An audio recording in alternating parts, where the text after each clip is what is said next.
복잡한 문제를 풀려면 복잡한 정보 체계를 만들 수 있어야 합니다. 문제가 복잡해 보이는 이유는 여러 크고 작은 문제가 심하게 엉켜 있기 때문인데요. 누구나 골치 아플 정도로 문제가 복잡하게 얽혀 무엇이 문제이고 어떻게 이 문제를 풀어야 할지 막막한 적이 있을 겁니다. 저는 이러한 복잡한 문제에 무명시라는 이름을 붙였는데요. 왜냐하면 복잡한 문제는 무엇이 문제인지조차 파악하기 어려워 쉽게 이름 붙일 수도 없으니까요. 저는 복잡한 문제가 사람이라면 진격의 거인에 나오는 거인과 같지 않을까 생각하곤 합니다. 내가 감당할 수 없을 정도로 거대한 문제가 잔혹하고 예상치 못한 방식으로 나를 공격하니까요. 그렇다면 거인에 대항하기 위해 우리가 해야 할 일은 무엇일까요? 해결책을 만들어야겠죠. 복잡한 문제가 거인이라면 해결책은 나무입니다. 저는 이를 지식나무라고 부르는데요. AI의 아버지라 불리는 마빈 민스키가 사용한 용어입니다. 민스키는 사람이 어떠한 방식으로 생각하는지 지식나무를 통해 눈에 보이듯이 설명했는데요. 민스키는 어려운 문제를 해결하는 유일한 방법은 그 문제를 작은 문제로 쪼개는 것이라고 보았습니다. 그래도 너무 어려울 때는 작은 문제를 또다시 나누라고 조언하죠. 이렇게 하면 어려운 문제는 여러 하위 목표와 하위 문제로 가지를 뻗은 나무 모양처럼 되어 문제가 가진 윤곽이 분명히 드러나죠. 민스키는 이 나무를 지식나무라 불렀습니다. 지식나무를 성장시키려면 문제 안에서 답을 찾아야 합니다. 복잡하게 얽힌 문제 안에 있는 크고 작게 뭉친 문제를 풀어내어 지식나무를 성장시키기 위한 양분으로 삼아야 하는 거죠. 문제 속엔 어떠한 가지에 양분을 더 줄지 어떠한 가지를 가지쳐야 할지 힌트가 있습니다. 지식나무라는 생각의 조합이 충분히 무르익었다면 여기서 얻은 결실로 무명시에 대항할 해결책을 만들어야 합니다. 해결책은 개념일 수도 있지만 물건일 수도 있습니다. 진격의 거인에선 거인 문제에 대한 해결책으로 입체기동장치가 나오는데요. 인간이 어떻게 입체기동장치라는 해결책을 만들 수 있었는가는 진격의 거인 공식 스피노프 작품인 비포 더 폴에 잘 나옵니다. 거인 문제에 대한 해결책은 장치, 신형장치, 입체기동장치 순으로 발전해 왔는데요. 장치나 신형장치는 제대로 된 이름 없이 보통 명사로 불렸다는 사실에서 아직 문제를 해결하기 위한 핵심을 파악하지 못한 상태란 걸 알 수 있죠. 아직 지식나무가 충분히 무르익지 않은 상태였습니다. 마침내 입체기동장치가 되어서야 해결책에 이름이 붙습니다. 이 장치는 움직이는 거인을 처치하려면 입체기동이 중요하다는 사실을 분명히 드러냅니다. 그렇다면 입체기동장치를 발명한 인류는 어떠한 방식으로 지식나무를 발전시켰을까요? 만화를 예로 들어 설명하겠지만 정보이론은 어떠한 분야에도 적용할 수 있어 여러분 일에도 충분히 접목할 만한 내용입니다. 복잡한 문제를 풀려면 복잡한 해결책을 만들 수 있어야 합니다.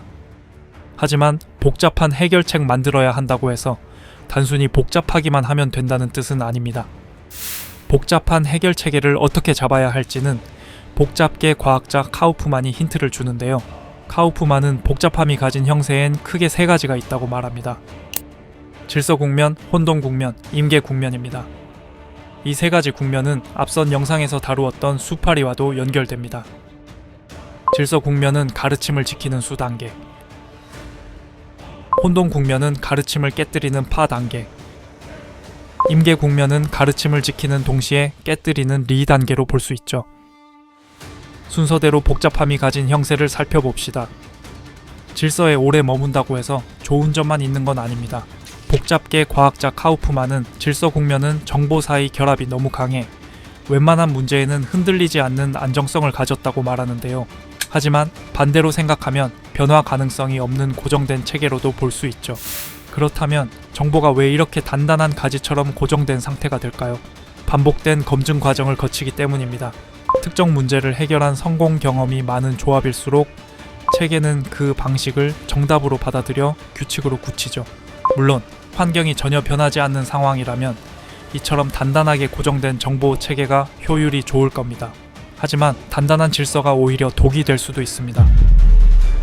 큰 문제를 맞닥뜨리면 유연하게 대응하지 못하고 부러질 수도 있는 한계가 있는 거죠. 진격의 거인 비포 더 폴에 나오는 기존 무기가 질서 국면을 잘 보여줍니다. 비포 더 폴은 본편으로부터 약 70년 전을 그린 진격의 거인 스핀오프 작품인데요. 이 작품 속 인류는 여전히 거인이란 문제를 해결하지 못했습니다. 그나마 검, 자결탄, 대포 같은 무기를 활용해 거인에 대항하려 했는데요. 그동안 인류가 무수히 많은 검증을 거쳐온 무기였기 때문이죠. 하지만 환경이 변해 거인이 등장하면서 기존 무기만으론 더 이상 문제를 해결할 수 없었습니다. 거인 약점은 목덜미에 있는데 인간은 높이라는 장벽을 쉽게 넘을 수 없었기 때문입니다. 심지어 거인은 재생력까지 강력해 기존 검으론 쉽게 상처를 낼 수도 없었죠. 인류는 거인이라는 새로운 문제에 대항하기 위해 새로운 해결책을 고안해야만 했습니다. 그러기 위해선 기존 무기가 가진 정보 체계의 질서를 무너뜨릴 혼돈이 필요했죠. 혼돈에도 장단점이 있습니다. 복잡계 과학자 카우프만은 혼돈 국면은 정보 사이 결합이 약해 작은 문제에도 쉽게 변화한다고 말하는데요. 다양성이 많다고 볼 수도 있지만 반대로 생각하면 예측할 수 없이 요동치는 불안정한 체계로도 볼 수 있죠. 그렇다면 정보가 왜 이렇게 쉽게 부러지는 마른 가지처럼 흩어진 상태가 될까요? 체계가 검증이 부족한 정보로만 채워진다거나 새로운 정보가 너무 분별 없이 접목되기 때문입니다. 특정 문제를 해결한 검증 과정이 부족한 정보 체계일수록 중심 맥락을 잡지 못하고 상황에 따라 조각조각 부서질 위험이 있죠. 물론 환경이 심하게 요동치는 상황이라면 이처럼 많은 가능성을 열어놓은 정보 체계가 새로운 혁신으로 이어질 수도 있습니다. 하지만 작은 문제에도 체계를 안전하게 유지하지 못하고 쉽게 바스러진다는 한계가 있습니다. 진격의 거인에 나오는 입체 기동 장치의 전신인 장치가 혼돈 국면을 잘 보여줍니다. 입체 기동 장치의 이전 모델인 장치는 비포 더 폴 세계관 내에서 발명왕으로 불린 앙헬이 만든 새로운 무기였습니다. 장치는 인간이 거인보다 낮은 위치에서 불리하게 싸워야 하는 문제에 대한 해결책이었죠. 앙헬은 높이 문제를 해결하기 위해 빙폭석이라는 신소재를 활용했는데요. 빙폭석은 강한 폭발력을 가진 연료라 잘 활용한다면 인간이 높이 떠 있을 수 있었죠. 하지만 이 장치는 새로운 해결책이기에 검증 과정이 필요했습니다. 앙헬은 이 새로운 무기가 가진 한계를 직접 체험해야만 했죠. 장치는 위아래로만 이동할 수 있게 움직임이 제한되어 앙헬은 움직이는 거인을 상대하기 어려웠습니다. 또 장치는 배낭에 가까워 보일 정도로 무거웠습니다. 심지어 와이어 강도마저 약해 줄이 끊어질 뻔한 위기까지 있었고요. 장치는 기존 무기엔 없었던 새로운 이동 방식으로 거인이란 문제를 해결하려 했습니다. 하지만 장치는 안정성 없이 쉽게 바스라졌죠. 이 문제를 해결하려면 장치가 가진 혼돈을 진정시켜 임계 국면에 도달해야 합니다. 해결책은 혼돈의 가장자리에 있을 때 가장 잘 작동합니다. 혼돈의 가장자리는 복잡계 과학자 카우프만이 다룬 핵심 용어인데요. 혼돈의 가장자리를 임계 국면이라고도 말합니다. 화가 앙리 마티스의 작품 춤처럼 질서와 혼돈이 적절히 섞인 채 움직이는 경계에 머무는 상태를 말하죠. 이렇게 만들어진 체계엔 단단한 부분이 있습니다. 체계엔 유연한 부분도 있죠. 단단함과 유연함이 춤을 추듯 잘 어우러지는 체계는 가장 복잡하면서 잘 조직된 행동을 보여줍니다. 그렇다면 정보 체계가 어떻게 핵가지처럼 단단하면서 유연한 상태가 될까요? 탄탄하게 검증된 정보 위에 새로운 정보가 적절한 비율로 끊임없이 유입되어야 합니다. 뿐만 아니라 이 상태에 있을 때 비로소 새로운 혁신인 창발이 일어나죠. 창발을 하면 개별 구성 요소끼리 스스로 긴밀하게 상호작용하면서 부분일 때는 볼 수 없었던 새로운 고차원 성질을 만들어냅니다. 부분을 넘어선 살아있는 전체가 된 정보 체계는 단단하면서도 유연하게 변화하는 문제를 해결합니다. 진격의 거인에 나오는 입체기동 장치가 좋은 예입니다. 입체기동 장치는 혼돈과 질서가 적절히 섞인 임계 국면에 도달한 무기입니다. 입체기동 장치엔 혼돈과 같은 새로운 발상이 있습니다. 그 이전까진 인간이 거인 목덜미 높이까지 빠르게 이동해 공격한다는 발상을 아무도 내놓지 못했죠. 하지만 이 새로운 발상은 가능성이 아직 검증되지 않아 안정성이 없었습니다. 혼돈의 질서를 더하려면 검증 과정을 통한 개선이 필요한데요. 처음 검증은 장치를 발명한 앙헬이 스스로 했지만 앙헬이 전투를 할 수 없게 된 뒤로는 이 역할을 이어받을 사람이 필요했습니다. 그리고 한참의 시간이 흐른 뒤 그 역할은 큐크로에게 전승됩니다. 이러한 검증 과정에서 장치의 와이어, 무게, 내구성, 조작과 같은 여러 문제가 발견되었습니다. 또 이러한 문제를 개량하면서 혼돈의 질서가 깃들기 시작하죠.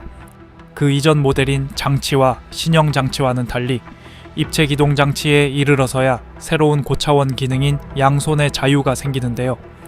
뿐만 아니라 임계 국면에 도달한 입체 기동 장치는 환경 변화에 맞춰 스스로를 재생산하기 시작합니다. 단단한 갑옷을 입은 거인이 나왔을 때는 입체 기동 장치에 폭탄을 단 뇌창이 나옵니다. 사람과 전투가 중요해진 시점에서는 입체 기동 장치에 총을 단 대인용 입체 기동 장치가 만들어지기도 했죠. 이처럼 임계 국면엔 도달하기 어렵지만 이 국면에 다다르면 스스로 질서와 구조가 만들어집니다.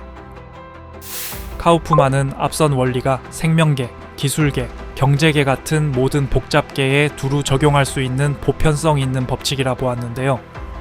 그렇다면 이 법칙을 실제 우리 삶에 어떻게 활용할 수 있을까요? 내 앞에 있는 문제를 해결하기 위한 살아있는 정보 체계를 만들려면요. 정보를 모으고 편집할 수 있어야겠죠. 먼저 정보를 모으는 방법부터 살펴봅시다.